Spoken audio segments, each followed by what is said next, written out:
dakilang Diyos na mahabagin sa lahat, Diyos na may likha ng langit at lupa. Yahweh ang iyong pangalan.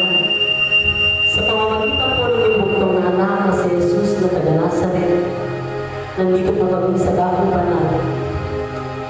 At kami po ay humihingi ng kapatawaran sa iyo.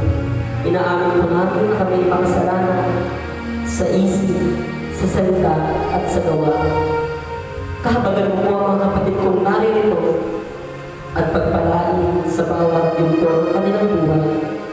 Pagpalain mo po ang hapon ito na ikaw ang nagtanggat. Pagpalain ang lahat ng magaganap. Ikaw ang may nagsabi. May 2 at higit pa nagkatipon sa iyong pangalan. Ikaw ay naroon. At alam po namin, sa pagpunta pa lang namin sa lakong ito, ang iyong banal na Espiritu ang siyang bumabay sa amin upang makarating kami rito, upang sama-sama kami sambahin, pasalamatan, purihin at lumalhatiin sa Espiritu at katotohanan. Pagpalain mo po ang mga pamilya ng kapatid kong narito. Alam mo po ang kanilang pasanin sa buhay. Alam mo po ang bawat suliranin na kanilang pinagdadaanan. Bigyan mo po ngayong hapon ito ng tanda, himala at mabalaghan ang pagdalo ng iyong banal na gawain. Pangalan mo, Panginoong Jesus, at tinataas natin sa langit ito. Pangalan mo lamang ang nais natin papurihan, at pangalan mo lamang ang aming pasalamatan. Sa hapon po ito, Panginoong Jesus na taga Nazaret, ikaw po ang magbigay ng himalang kalalinan sa mga may karamdaman at magbigay ng kalakasan sa lahat ng pinanghihinaan. Ano man po ang nagdahilang prayer request ngayong hapon ito, alam po namin na ito ay tutugulin mo at ito ay pinugol mo na sa pangalan ni Jesus. Pagpalain mo po ang tatayo ngayong hapon ito na yung gagamitin bilang daluya ng pagpapala himalatan ka, si Brother Gerald. Pagpalain mo po ang kanyang mga labi upang ang umutawi sa kanyang mga labi ay ang lubos na kalooban mo lamang. Pagpalain mo po ang bawat isa at alam po namin na sa huling hininga ng aming buhay, wala kaming ibang papupunihan, pasasalamatan at paparangalan, kundi ang iyong pangalan lamang na aming Panginoong si Jesus. Ito po ang aming samad dalangin sa pamamagitan din po ng mag-isang pananalangin ng mahal na Birhen si Maria, sa pangalan ng Ama, ng Anak, at ng Espiritu Santo. Amen. Ang lahat ng pangako ay aming pagkawalan.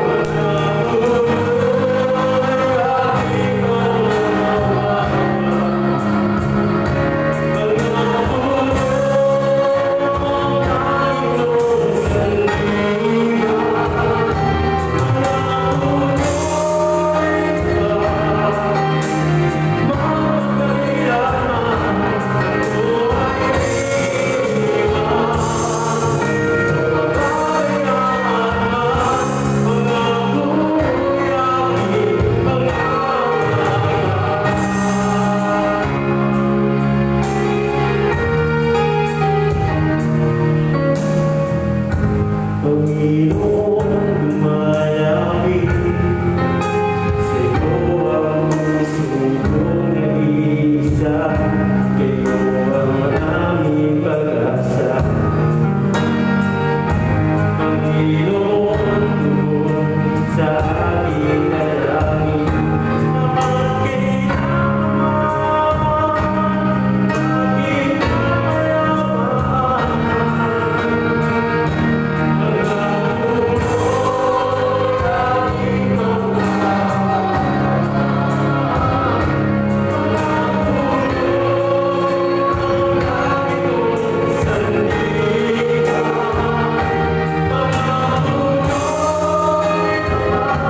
chapter 20 and the verse is 19 to 23. Kinagabihan ng araw din iyon, ang mga alagad ay nagkatipon. Nakapinid ang mga pinto ng bahay na kanilang pinagtitipunan dahil sa takot nila sa mga Hudyo. Dumating si Jesus at tumayo sa gitna nila. Sumainyo ang kapayapaan, sabi niya. Pagkasabi nito, ipinakita niya ang kanyang mga kamay at ang kanyang tagiliran. Tuwang-tuwa ang mga alagad nang makita ang Panginoon. Sinabi naman ni Jesus, sumainyo ang kapayapaan. Kung paano sinubo ako ng Ama, gayon din naman sinusubo ko kayo. Pagkatapos sila'y hiningahan niya at sinabi, tanggapin ninyo ang Espiritu Santo.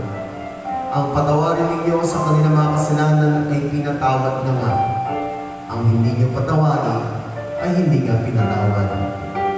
Ang mabuting balita ng Panginoon. Palakpakan natin ang mga sa Diyos, malakas! Walang yan! Magandang hapon po sa inyo lahat. Makibati po yung katabi, magandang hapon. Nasa kamay ng handang-handa ng makatanggap ng maraming biyaya galing kay Jesus Nazareno. Magkakaroon naman ang pulsa sa ikaw!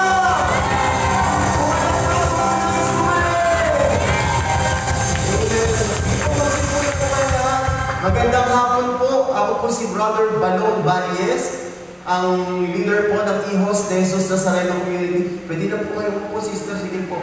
Mamaya pa po ang kolekta ng labo. Pwede na.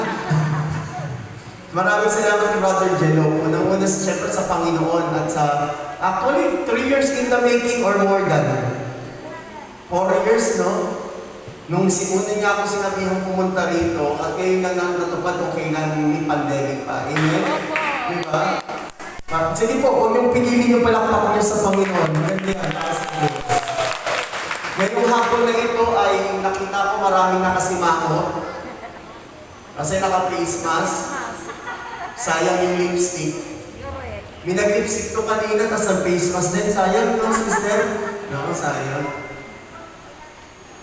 Ilang taon na po tayo nasa pandemic, magdadalawang taon na. Nagsimula ang pandemic, pumutok yan sa Wuhan, China noong 2019, December.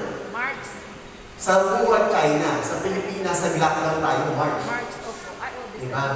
So, magto 2 years na sa March. At alam niyo po, sa pagpasok ng pandemya niya, ang daming nalungkot.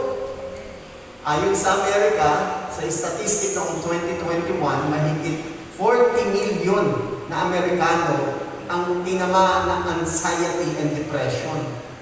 Sa Pilipinas, ayon sa statistic, ay merong 20 million na Pilipino ang inabot ng anxiety and disorder. Anxiety disorder and depression. Marami ng mga Pilipinong nagtangka, hindi lang Pilipino, kundi maraming tao ang nagtangka magpakamatay. Tama, mali. Tignan nyo nga ako yung katabi nyo. Magpapakamatay ba o nakamamatay? Wala, amen? Bakit? Kasi, nakalimutan natin mga tao, lalo tayo magpanataya, yung pinagmumulan ng tunay na kaligayahan. The sources true happiness. May demonyo yata sa sound system na brother. No? Oo. Palakpakan po natin yung music kanina, yung dalawa. At itong galing, no? Galing. Tatlo kayo? 4 na kayo, 2 bilang mo eh, no? Sources of true happiness. Bakit maraming Katoliko nasa mga oras nito, kahit dyan, kahit nakaupo, nakasimangot, nakaupo dyan, pero iniisip yung bayarin sa kuryente. Nakaupo dyan, pero iniisip yung asawang pasaway. Sino ang gustong makaranas ng kaligayahan katulad ng naranasan ng mga apostol? Taas ang kamay. Yung tuwang-tuwa sila. Sabi nyo, malakas tuwang-tuwa. Mas malakas. Yung lahat ng tuwang-tuwa, pumalakpak at sumigaw. Sinanay 83. 83, di ba sinanay? Imagine niyo yung 83 na kailangan. Oo, 83. Siguro na yung kuminako na dito, 94 na. Di ba? Sino gusto umabot ng 83? Nagpas pa? Pag 85 ka na ba, magaganyan ka pa rin? Di ba? Ang problema natin, mga Katoliko, nung pumasok ng pandemic, kahit walang pandemic, marami sa ating malungkot. And what will be the sources of true happiness? Ayun, nagloloko pala. Number one, sabihin nyo ito malakas ha. Gusto ko marinig sa inyo ito ng malakas. You must know the one who loves you eternally. Dapat makilala mo yung nagmamahal sa iyo ng walang hanggan. Number one, if you want the true happiness, the number one source is you must find the one who loves you eternally. Yung kaya kang mahalin ng walang hanggan. At sino yan? Sabay-sabay, sino yan? Si Jesus! Amen! Palakpakan natin ang malakas ng Diyos. Sabi na Isaiah 14, and the verse is 49 verse 15, sabi, kung mayroon ng isang ina na makalilimot sa kanyang anak, ako ay hindi lilimot sa inyo, kahit sandali. Ayan. Ako ay hindi makalilimot sa inyo kahit sandali. Anong problema natin? Brothers and sisters, itong panahon, kahit hindi pa pandemic, lalo na itong panahon ng pandemic, masakit na katotohanan, ang daming namatay. Amen? Yung iba, namatay sa aksidente, namatay sa sakit. At sa Pilipinas ay pumalo ng 40,000 ang namatay sa COVID. Simula nang nagsimula. Sa Japan, 18,000 lang ang namatay. Nakakalungkot, makikita mo lang, malakas. Susunod, patay na. Diba? Rock, eto ba? Ano yung sinasabi sa atin ng mabuting balita? Simple lang. Yung katabi mo ngayon, sino ba dito matagal na sa gawain? Matagal na sa gawain? Mga ilang years na po kayo? 3 years. Ang tagal at 3 years. Kayo po? 16 years. Saan ang galing yung 13 years? Sa El Shaddai. Sabi ng Ama, El Shaddai yan. Tignan nyo to Darating sa punto ng buhay natin, yung kasama mo ngayon sa gawain, darating ang araw, hindi mo nakasama. Amen. Amen? Whether you like it or not. Bakit? Kasi, ironically, tayong mga tao, all of us will die. Except God. Amen? Amen? Kaya kaya masakit yung katotohanan na to, Huwag mong ilagay ng buong-buo ang pagmamahal mo sa tao. Mahalin mo siya, pero huwag mong unahin. Kasi pag namatay yan, babagsak ang kaligayahan mo. Babagsak ang pag-asa mo. Tama mali? Nakapanood nyo kahapon yung dalawang bata na nasunog? 7 years old and 1 years old. Dito lang ba yun? Dito ba banda yun? Dito rin banda yun? Pero malapit dito. Nakakalungkot, di ba? Halos hindi mo makausap yung mga magulang kasi na-shock. Alam niyo ho, nung nagigipod ako sa Panginoon, akala ko yung mandato ng buhay natin is to love. Is to love. Yung pala, mahalin muna natin ang Diyos. Bakit siya yung hindi mamamatay? Kaya minsan pag namatayan tayo, nawalan tayo, iniwanan tayo, tinalikuran tayo, hindi tayo makapag-serve na. Amen? Ito, magkakakampi ngayon to kasi walang away yan. Pero pag nag-away yan, sa iba namumupo yan. Makikita mo maglilid yan, nagkatalikuran yan. Amen? Tama mali. Kaya minsan sa paglilingkod natin, umaatras tayo kasi nakapokus tayo sa katabi. Tingnan niyo yung katabi niyo. Praise the Lord, ganyan yung pagitan, no? No? Ang ganda. Alam niyo, medyo nakakapanibago kasi natin prayer meeting dikit-dikit. Ang ganda nun, no? O, pag dikit-dikit yung prayer meeting, dikit-dikit din yung chismisan. Amen. ngayon, hindi mo makalapit yung katabi mo kasi ang layo. I-chat mo na lang. Kaya minsan tayo, lukot-lukot natin. Oy, ba't hindi ka pati ng prayer meeting? Hindi patayin kami. Alam niyo ba sabi ng Bible? Sabi ng aklat ng sira, ang pagluluksa ay 2 hanggang 3 araw lang. Huwag nang ilalabis doon. Sapagkat yung sobrang pamamaglaw, sobrang pagdadala ng hati ay nakakapagpahina. At ano sinasabi ng aklat ng sira? Tatandaan mo ang sinasabi ng mga namatay. Ako ngayon, bukas, ikaw naman. Kaya nga sinasabi sa atin ng Panginoon sa Matthew 6:33, seek first the kingdom of God. Seek ye first. Seek ye first. Seek ye first. Sino mo dito nakaranas ng magpa-check up sa doktor? Halimbawa, ganyan ito. Siyempre, matagal tayo na lockdown, no? Magpapa-check up kayo sa doktor. Dahil nabalita mo bukas na mga mall ngayon, pwede nang pumasok ang mga fully vaccinated. Pag pupunta ka ng doktor, malamang sa malamang, anong unahin mo? Mall o doktor? Mall. Mall, ha? Pero magpapacheck up ka. Makinig kayo.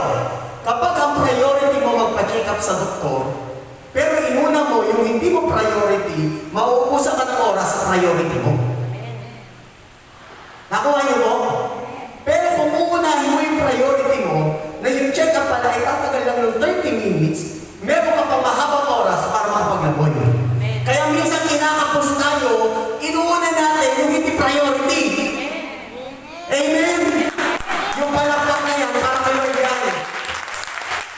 Kaya minsan, brother, alam mo, naghahabol ako ng pambayad, naghahabol ako ng panggastos, naghahabol ako, kasi unahin mo yun.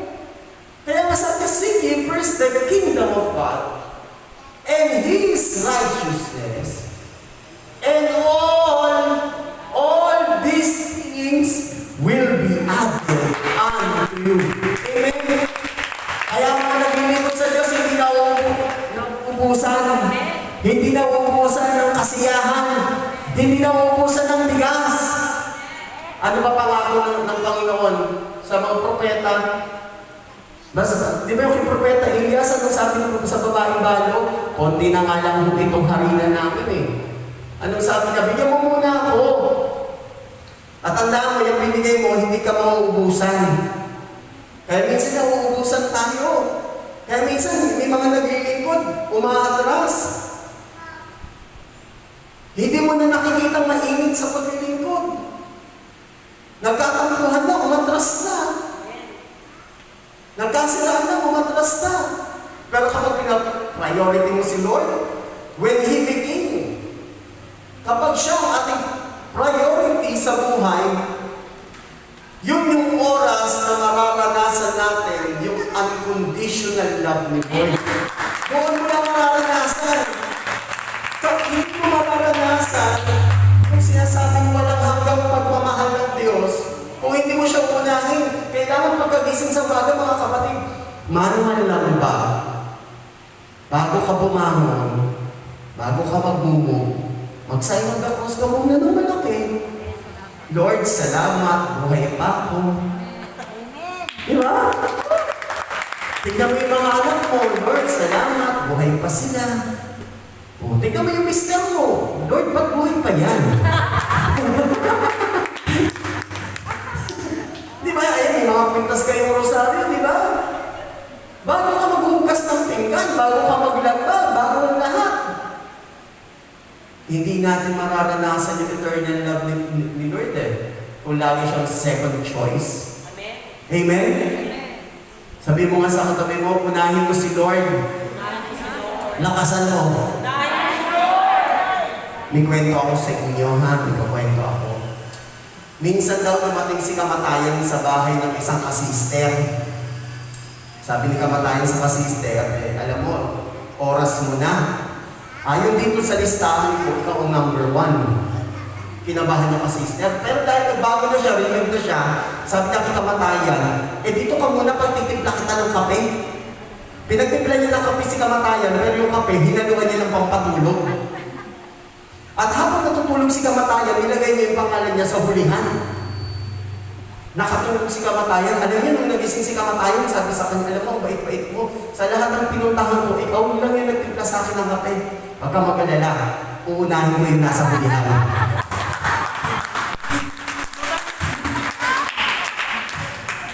Kapag inuunin natin yung priority natin, tayo ang namamatayan. Amen. Tayo ang nalulungkot. Tingnan mo yung katabi mo. Tingnan mo. Ang hindi tumingin sa katabi, bahala na si kamatayan, ha? Oo. Dapat dumating kayo dito mas maaga pa sa oras ng pagtitipon. Dahil ang tagpo natin ay mas mataas pa sa presidente. Mas mataas pa sa mayor. After a year, ngayon nangungulit ako ng polo, kaya nanibago ako. Kagabi nagsukat ako ng mga damit ko na dito. 40% ng damit ko, hindi na kasya. Tumawag ka agad ako sa mama ko, "Ma'am, please, wala akong damit na may susuot." Sabi ng mama ko, "May prayer meeting pa ba?" Meron nga. Dahil naniniwala ako na kahit COVID pa yan, kahit corruption pa yan, hindi niyang kayang tapatan ang Diyos na buhay. Kaya unahin ko si Lord, amen? Number one, sources of true happiness, find the one who really loves you eternally. Kasi, kahit sabihin mo usapang kasal, till death do us part. Pag namatay mo tayo, makakalimutan na mo tayo. Yun yung masakit na katotohanan. Pag namatay tayo, maaalala ka na lang dyan. Pero pag nag-birthday ka, hindi ka na maaalala. Pero si Lord, araw-araw, oras-oras, maaalala ka. Kaya masabi ko sa'yo, natin yan ang gawain. Pangalawang sources of true happiness. Pangalawa, focus your mind on your growth. Sabihin nyo nga, focus your mind on your growth. Tandaan niyo po ito, ha? Kailangan natin matuto ng mga bagong skill at ng mabubuting kaalaman. Sabi ng Kawikaan chapter 3, verse 15 to 16. Pakinggan niyo po. Sa alimang alahas ay higit ang karunungan, at walang kayamanan dito ay may papantay. Mahabang buhay ang dulot ng kaalaman, may taglay na kayamanan at may bungang karangalan. Palakpakan natin ang malakas ang Diyos sa buhay. Alam niyo po, dapat maglaan tayo ng oras para mapalago yung ating kaalaman. Sa totoo lang, kailangan nag-i-invest tayo sa mga mahalagang bagay sa buhay. Number one, life important aspect. Number one, your spiritual body. Napakahalaga po ng espiritu. Ang foundation po ng lahat ng tao kaya nananatiling buhay ay hindi dahil may pera, hindi dahil matalino, kundi dahil may espiritu ng Diyos. Yung ganito pong pagdali-dali nyo, nakikinig lang kayo, pero nakaka-bless na yan. Binubuhay nyo na espiritu nyo. Lalo tikit sa banal na misa, lalo tikit sa mga banal na gawain. Magbasa-basa ho tayo ng mga libro tungkol sa ating pananampalatayang Katoliko, sa mga sulatin ng mga church fathers. Alam niyo, isa sa magagaling ng mga sumusulat, si San Agustin. Ang galing ng mga sulat ni San Agustin, sabi San Agustin, alam niyo ba na tayo ay minahal ng Diyos na parang walang ibang tao kundi ikaw lang? Ang sarap nun. At sabi ni San Agustin, lahat ng banal ay dating makasalanan. Kaya ang mga dating makasalanan ay may pagkakataong maging banal. Kailangan nag-i-invest din tayo ng kaalaman sa financial matter. Kailangan po ang Kristiyano may alam tungkol sa pera. Ang daming libro magtuturo sa atin kung paano makakita sa pera. Alam niyo ba yung mga financial expert? Robert Kiyosaki, Donald Trump, sa Pilipinas, sino sa Pilipinas? Chinkitan, Francisco Colaco, Larry Gamboa, magagaling yung mga yan. Pero isa sa mga sinasabi nila madalas, yan, palakasan bro. Yan. Yung maririnig hanggang, yan. Ang madalas sinasabi nila, simple lang. Kung gusto mo magkaroon ng kaalaman sa pera, huwag mong kakalimutan na magbigay sa Diyos. Always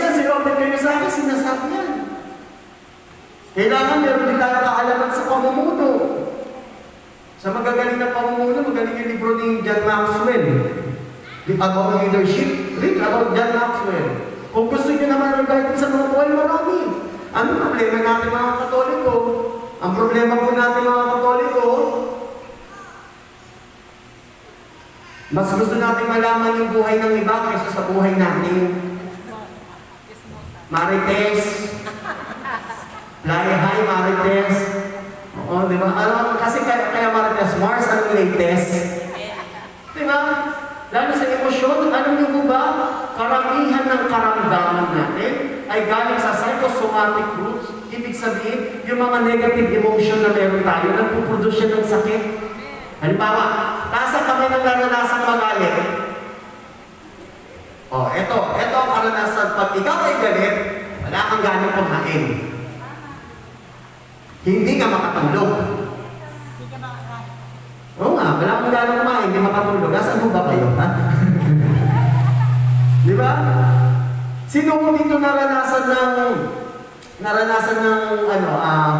magkaroon ng sugat sa paa? Intro. Sugat lang yan sa paa, pero hindi mo na kaya kumilos. It's a mind over matter. Pero kung tayo mag-aaral tayo, makikita natin na ang ating katawan ay may sariling pamamaraan kung paano tayo pagagalingin. Una sa lahat sa Diyos. Pangalawa sa atin. Kaya dapat we must learn new skill and good knowledge. Hindi uso sa mga Katoliko ang mangmang sa kanyang pananampalataya at sa mga magaganda sa buhay. Amen? Maglaan ka ng 30 minutes every day, 30 minutes every day na magbasa ng libro. In 5 years, you will be what you are reading. 30 minutes lang ang hinihingi. Kaya kaya pagdarasal ng Santo Rosario, you pray the rosary daily. In 5 years, you can recite the rosary without looking at any prayer book. Mahigit, no? Mga 14 years na akong nagpe-pray ng rosary, and I pray it the 4th mystery a day. And after ko mag-pray every day, hindi ako babasa ng libro, kailangan ko bumasa. Bakit? Sapagat kapag wala akong iniambag sa sarili ko, wala akong magiging kaligayahan. Amen? Amen? Palapakan natin ng Diyos. Hindi ko nakakaligaya kung hindi malaman ka sa iba. Sabi ng Hebreo chapter 6 and the verse is 1 to 3, pakinggan niyo to ha. Inabot ako kanina ng Brother Jello sa labas na yung aking Bible nilalagyan ko ng hairpin.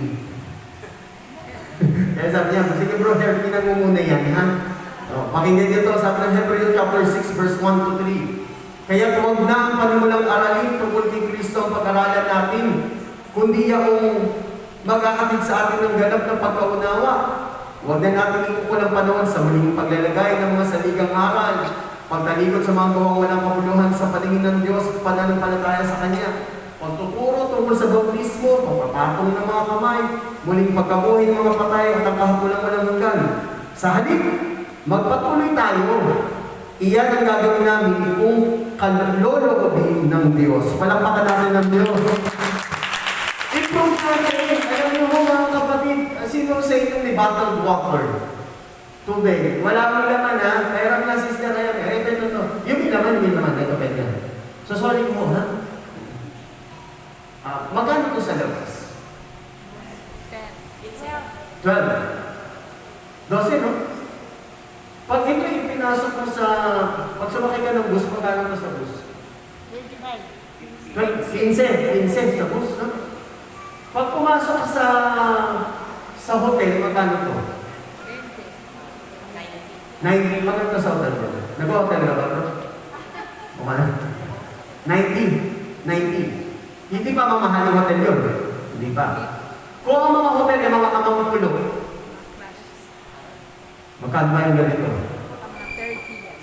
160. Imagine nga, sa labas, 12. Sa bus, 15. Sa mumurahing hotel, 19. Sa mamahaling hotel, 160. Kapatid, kaya minsan hindi nagbabago yung value natin. Kasi ayaw natin dagdagan yung kaalaman natin kung saan tayo dapat nararapat. Kapag nanatili ka sa dati mong kalagayan, nanatili sa dati mong kaalaman, mananatili ka sa mura. Pero kapag nag-invest ka sa sarili mong kaalaman, makikita mo kung sino yung dapat iwasan, kung saan dapat pumunta, at darating ang takdang panahon, makikinabang ka sa mga pagpapala ang ibibigay sa iyo ng Diyos. Amen? Mag-enjoy ka kasi marami kang alam. Pangatlo, the source of true happiness. Pangatlo, enjoy your body now. Sabay-sabay. Enjoy your body now. Sino ang masaya na ganyan ang katawan niya ngayon? Kontento siya sa katawan niya. Yung nagsasabing masaya siya kasi mataba siya, pumalampak. Yung masaya siya kasi payat siya, pumalampak. O yung nagsasabing hindi na ako masaya, huwag na kayong pumalampak, ha? Dapat i-enjoy natin yung katawan natin. Alam niyo po, ang problema natin ganito eh. Dapat binibigay natin yung the best natin at inaalagaan natin yung katawan natin. Pakinggan niyo po Sabi ng Sirach chapter 30 and the verse is 22 to 23. Chapter 14 and the verse is 11. Pakinggan niyo po Anak, kumain kang mabuti ayon sa iyong kakayahan sorry po. Sirach 30, verse, ano ba ako? Tama. 22 to 23. Ang kagalakan ng puso ang siyang nagpapasigla sa tao at ang kaligayahan ang nagpapahaba sa buhay. Magsaya ka at mag-aliw. Iwaksi mo ng malayo ang iyong kalungkutan. Marami nang napapahamak dahil sa panindi at wala nang nakikinabang sa pamimighati. Palakpakan natin ang Diyos. Huwag mo natin ituin yung mata natin dun sa mata ng iba na buti pa siyang ganda ng kilay, brown. Wow. Na-white din po ba yan? Hindi. Eyeliner po yan. So paano mo yan pag umulan? Nakagaling po kayo. Okay, natapan, hindi ito. Yan si Sir, natural. Natural po. Kayo po, hap-hap lang po. Ano, crossbreed? May mga Pilipino kasi at Pilipina na hindi enjoy sa katawan niya. Tama, mali? Pag ewan ko lang pag nakakita kayong katabi mo, unat ang buhok, tapos kulot ka, magpapaunat ka. Diba? Pag unat ka naman, magpapakulot ka. Pag may itim ang buhok, magpapakulay. Pag maputi, magpapaitim. Pag matangos ang ilong, diba? Pag pango ang ilong, magpapatangos. Dapat nag-i-enjoy tayo. Be proud kung anong meron ka. Tama, mali? Tama, mali? May mga ibang lahi, diba, sa sobrang puti, nagbababad pa sa arawan para mangitim. Tayo mga Pilipino, sa totoo lang, punong-punong tayo ng ingit sa katawan. Kaya masasabi ko, enjoy your body. Ako hindi ako nahihiya kung sinasabihin akong pango. At least nakakahinga ako. Amen? Mahirap naman yung ilong mo, baliktad yung butas. Konting ambon, nilulog ka. Give your best. At wala din na sister, ilan taon na po kayo? Mind you, ilan na? 48, imagine nyo yun, 48, di ba? Flight attendant ni Lord sa harapan. Ano po, ilang taon na po kayo dyan, sister? Kayo po? 70 daw, sister. Ano ha? 41, sister, kayo po? Ano raw? Ay, ilan taon na po? Sige, sa inyo sa lang po natin. Sige ho.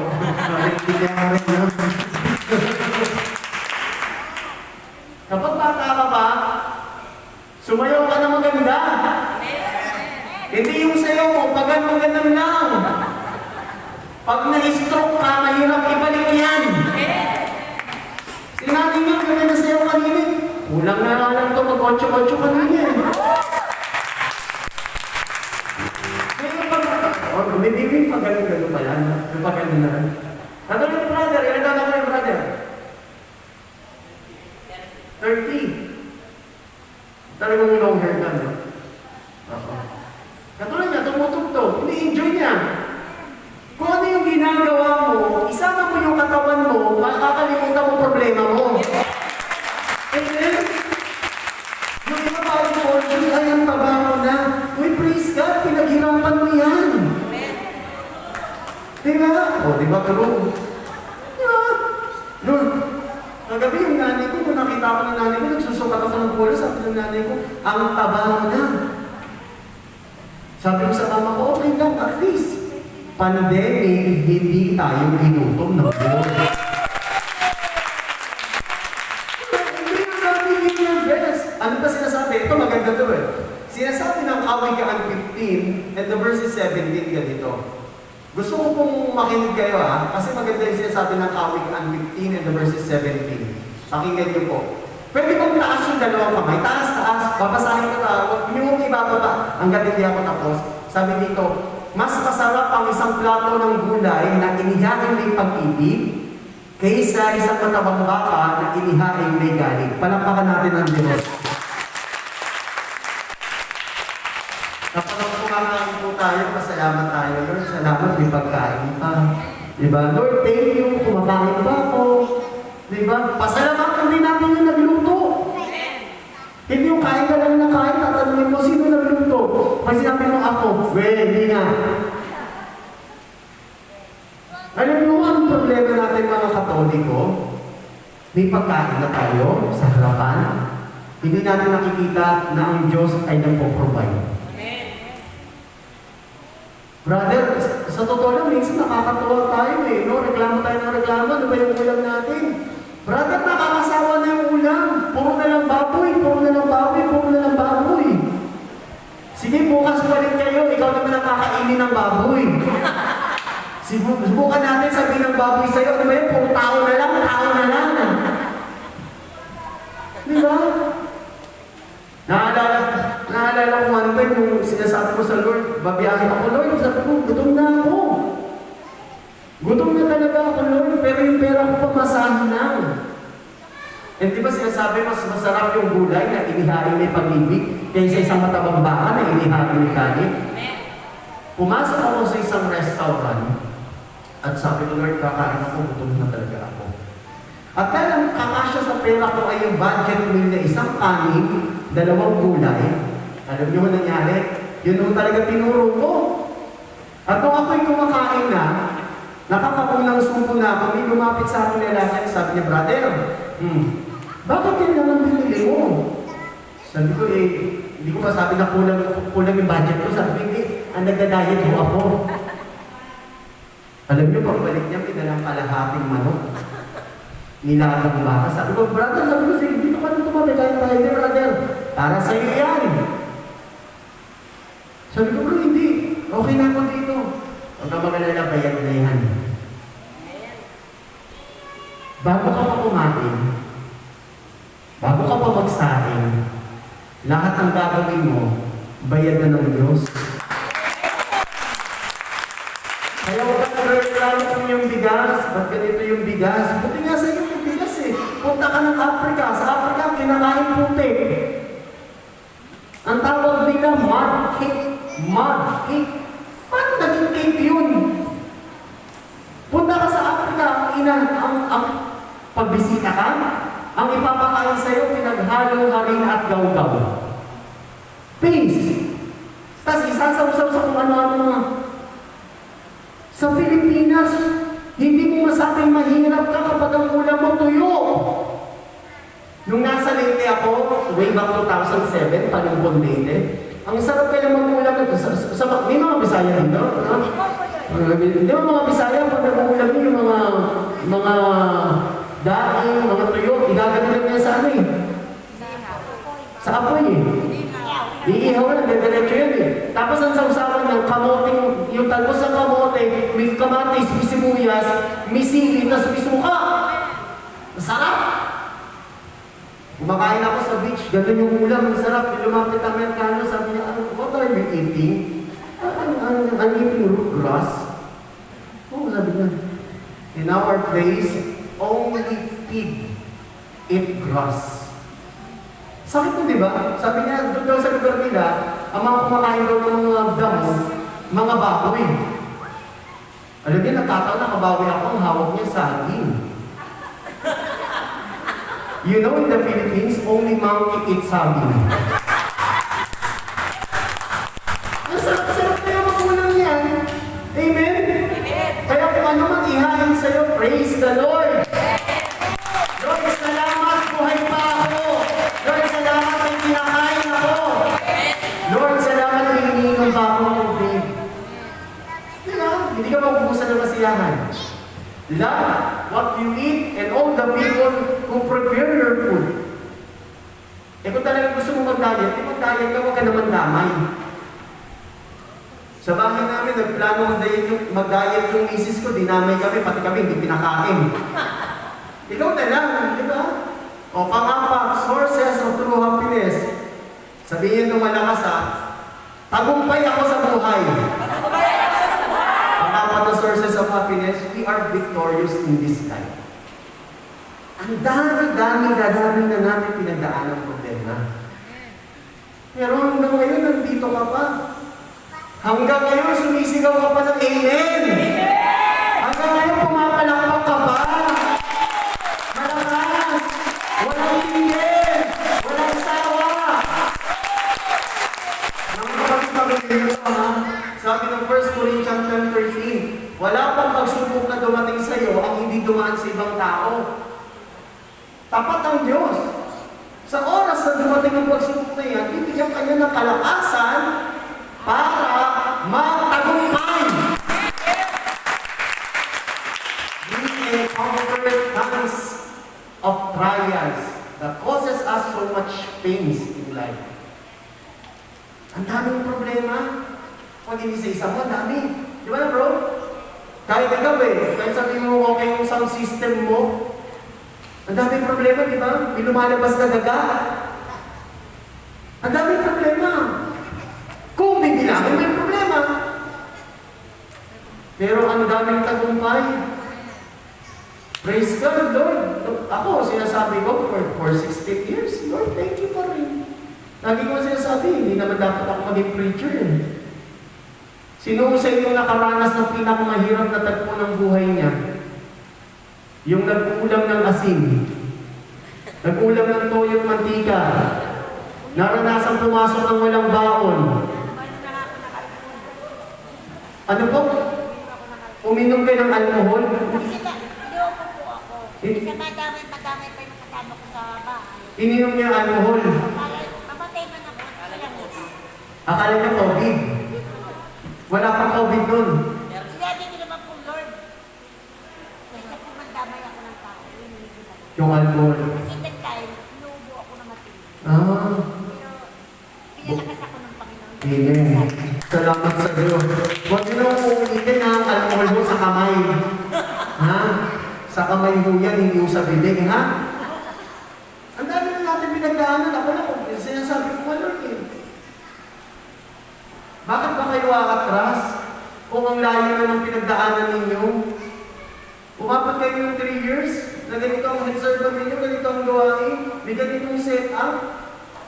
In spite ng problema ka sa pamilya mo, may problema ka sa kaibigan mo, may problema ang mundo ngayon sa pandemya, pero ikaw, buhay ka pa rin. Dapat masaya ka. Ang kanya ng tutugyo, ang masayang Kristiyano, ay mga prayer partner. Sana dito masaya kayo, hanggang pag-uwi, masaya kayo. Hindi paglabas mo sa pintuan eh, itong kapamutin mo kayo, wala na. Hindi ka pa umuwi, kapatid, nakaprepare na ang bibigyan sa inyo. Yung bumalik na sa karamdaman, victory yun. Yung nalalagpasan mo yung araw-araw na toyo ng asawa at anak mo, victory yun. Di ba? Yung araw-araw mong nalalagpasan yung kakaiba mong kaibigan, Yung kaibigan mo malakas ang toyo, malakas naka-plastic, victory yun!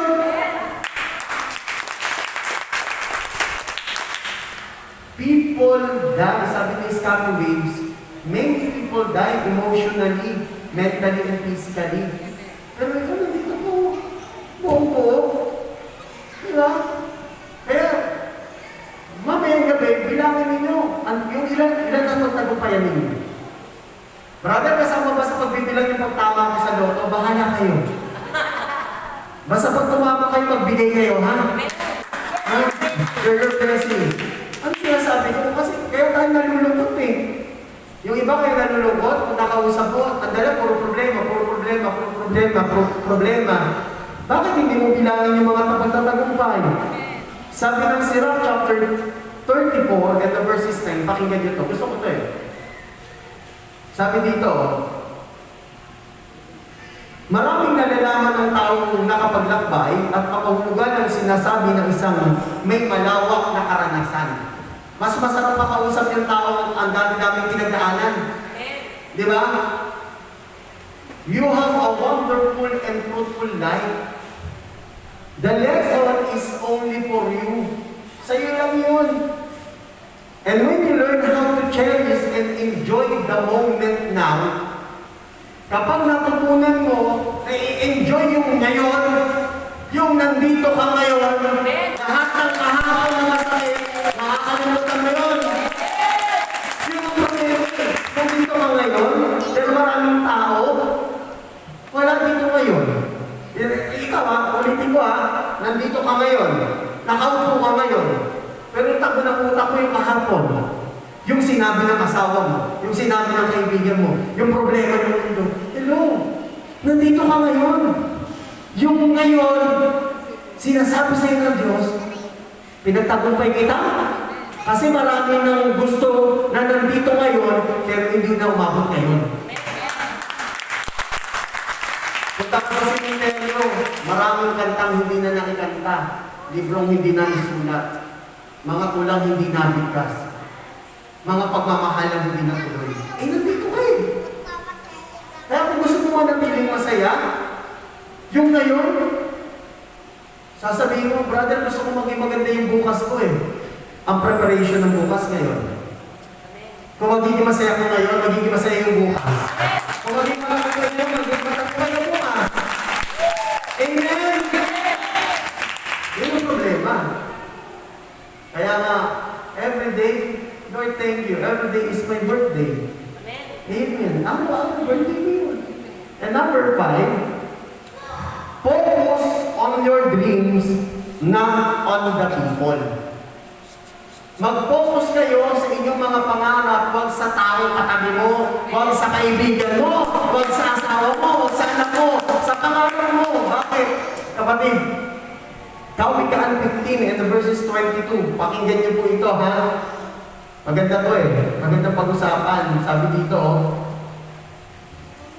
ang balak na mabilis ay di papakinabangan, ngunit ang planong pinag-aralan ay magtatagumpay. Ang planong pinag-aralan magtatagumpay. 3 years in the making bago ko nakarating dito. Ilang taon na kami magkakilala ni Brother Jilo. Bro, di ba? Bro, invite kita mag-talk. Sabi ko, bro, hindi talaga kaya. Hindi nagsasabay. Tinakda. What can I tell to you? My brothers and sisters, hindi mo lahat ng bagay kukwento mo sa katabi mo. There are 3 things that you must keep in private. Kasi may mga tao na gusto-gusto yung private sinisira. Number 1, do not tell to someone your love life. Love life mo yan, hindi ka artista. At least ano bang mangyari sa buhay ng love life mo, ng relationship mo, bumagsak, magtagumpay, bumagsak, bumangon, at least alam mo, ikaw lang. Pangalawa, do not tell to the other person about your money. Huwag mo kayo magkukwento kung kanina kung magkano laman ng bank account mo. Kasi hindi lahat ng kaharap mo kaibigan mo, yung iba, baka utangin ka na, baka ipapatay ka pa. The love of money is the root of all evil. And number 3, do not tell to someone or to somebody your next move or your dream. Bakit? Hindi lahat ng kausap mo susuportahan yung pangarap mo. Yung iba, pag talikod ko, sinasabi mo, sasabihin sa'yo, tignan mo yung lakas ng pangarap. Akala mo naman matutupad niya. Di ba? Sabi nga nung quote nito ako ay tinawag sa paraang siya lang nakakaalam. Di ba? Tingnan natin yung kasaysayan ng mundo sa mga mas makatagumpay na tao na naglingkod.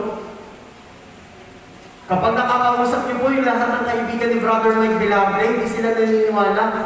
Kasi kilala nila si Mike Bilabre noon. Pero si Brother Mike, ano sabi niya? Hindi ko kasi pinento sa kanila na ganito na ako tinawag ng Diyos. Tignan niyo yung mga vlogger ngayon na nagpo-post ng kanila mga bahay sa YouTube. Akala niyo okay yun? Hindi okay yun kasi nagkakaroon ng idea yung magnanakaw kung paano kayo pasukin. Di ba? Hindi okay yun. Yung papakita mo ilan sasakyan mo. Nakita niyo pag may ini-interview sa TV, mayayaman, yung picture ng mga anak tinatago, binablur. Huwag ka magkukwento sa kapitbahay mo, kahit sa kaibigan mo. Sabi nga ng Sirach chapter 6, maging 6,000 man ang iyong kabatian sa isa ka lang hihingi ng payo. Do not tell to somebody. Huwag kang tumingin dito. Alam mo, brother, sinabi niyo yung pangarap mo sa kanya pero hindi sinuportahan. Hindi ka man suportahan ng katabi mo. Hindi ka man suportahan ng kaibigan mo. Hindi ka man suportahan ng asawa mo. Pag sinuportahan ka ng Diyos, pagtanangin ka niya. Magugulat ka na lang. Pag isinulipahan ka na. Lord, thank you. Ano sinasabi dito? Pakinggan yung Hebrew chapter 11, verse 1 and 2. Gusto ko po lagay niyo yung mga kamay niyo sa inyong dibdib. Mga kamay sa dibdib. Dalawang kamay sa dibdib. Pakinggan niyo ito Ito ang nakasulat at napakaganda. Tayo may pananalig kung nagtitiwala tayong mangyayari ang mga inaasahan natin at naniniwala sa mga bagay na di natin nakikita. At kinalulugdan ng Diyos ang mga tao noong una dahil sa kanilang pananalig sa Kanya. Palakpakan natin ng Diyos. Kaya makakitiwala, hindi sa tao, sa Diyos. Kapatid, it is only you who see the power of your faith. Ikaw lang na nakakakita ng kapangyarihan ng iyong pananampalataya. Kaya minsan nagtataka ka, yung asawa mo, yung anak mo, yung kaibigan mo, yung kapatid mo, hindi mo katulad kasi ikaw lang Ikaw lang And it is only you who knows the value of your dreams. Ikaw lang ang nakakaalam ng halaga ng pangarap mo. Kaya kahit ikwento mo ng ikwento yung magandang pangarap mo, hindi yan bibili ng katabi mo. Hindi yan bibili ng kasama mo sa ministry. Hindi yan bibili ng kaibigan mo. Pero yung pangarap mo ay pangarap ng Diyos para sa iyo. Tutuparin mo yan. Para hindi mo kung kaligayahan. Ulitin ko number 1. You must find the one who loves you eternally. And it is God. Nevertheless, pag imuna mo ang Diyos, number 1 mo ang Diyos, sunod-sunod na yan. Kasi lahat walang value. Your God value. Pangalawa, mga kapatid, ano yung pangalawa? Focus your mind on your growth. Kailangan yung utak natin nakatuon sa paglago natin, sa kaalaman na makabubuti sa atin, hindi sa kaalaman ng buhay ng iba. Pangatlo, enjoy your body. Kung nakakapalakpak ka pa, pumalakpak ka, kung nakakapagya ka, pumalakpak ka pa, kung nakakasigaw ka, sumigaw ka pa! Enjoy. Yung iba gusto sumigaw, may tubo sa bibig. Diba? Pangapat, magandang pangapat We are victorious in this life now. Kapatid, hindi ka talunan. May Diyos kang nagtagumpay. Sumusunod ka, matatagumpay ka rin. Number 5, focus on your dream. Patingin nga po ng prayer request. May prayer request na sobre kayo, sister. Kanina may nakita ko sobre. Ang tagal naman. Ayan, ako na siya. Labas yun nga po ito mga sobre niyo. Labas yun. Alam niyo po ba yung nakasulat dito? Pakinggan nga, yung nakasulat dito. Kaya mo isinulat, kasi sinabi sa iyo ng Diyos, isulat mo. At kaya sinabi niya sa'yo, isulat mo para sabihin niya sa'yo, darating ang takdang araw, Isaiah 60 and verses 22. Tutuparin ko ang lahat ng salita at pangako ko sa'yo. Wala tayong idadahilan para maging malungkot. Dahil tayo, kailanman ay hindi ipababayaan ng Diyos. Hindi tayo nakakabalik at tayo ay aawit sa Panginoon.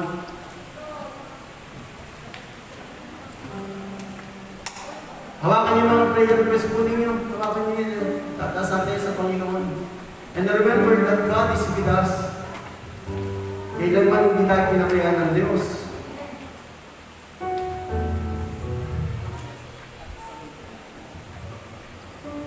Sige po, hawakan niyo mga prayer request niyo. Taas mo sa Panginoon yan.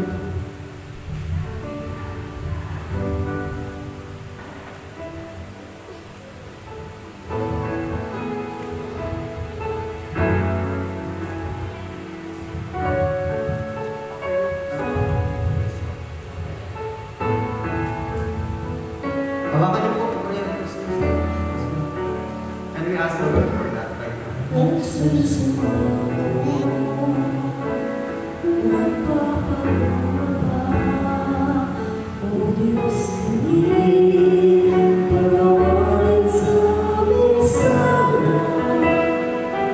Taas ang legs.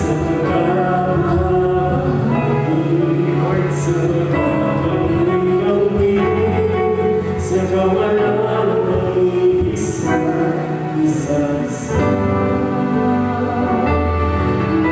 Sa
Panginoon na makita tayong malungkot ang pangmatagalan. Pwede, pwede ka malungkot sa lang. At sa oras na ito sinasabi siya ng Diyos, kapatid, tutuparin ko yung pangako ko. Yung aking ito, at sabihin ko sa Panginoon na siya lang ang ulo at dulo ng ating mga pangarap.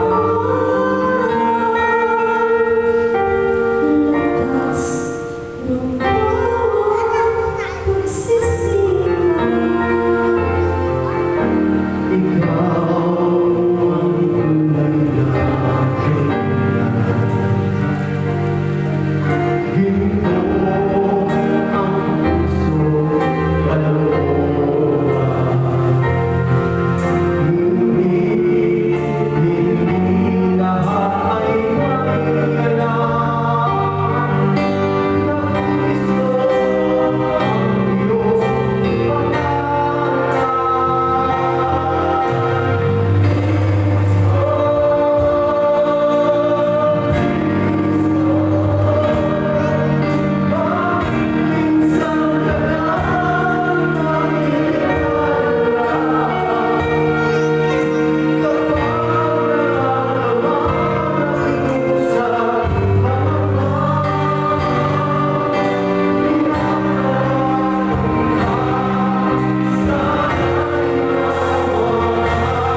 ay walang iba kundi ang banal na misa, kaya dapat po tayo ay makadalo.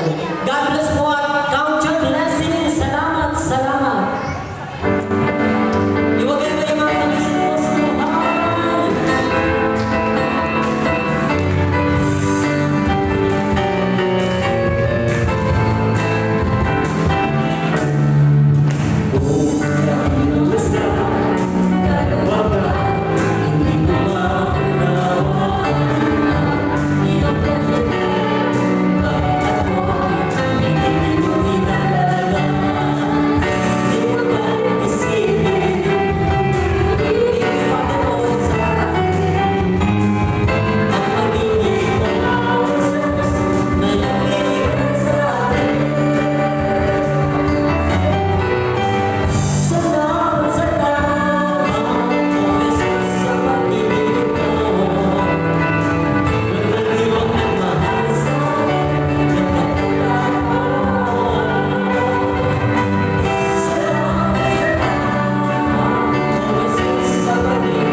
Kung gusto niyo pong ilaan yung boses niyo para sa paglilingkod sa Panginoon. At syempre maraming salamat po Sister Edna, sa mga kasama, sa lahat po ng tutugon, Brother Balong, sa Hijos de Jesus Nazareno Charismatic Community from Montalban at Cavite. Maraming salamat po. At syempre kay Father Roy Maliglig at kay Seth Maan. Maraming salamat po.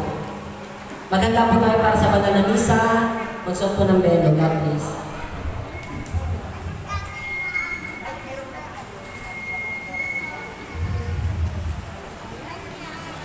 Thank you.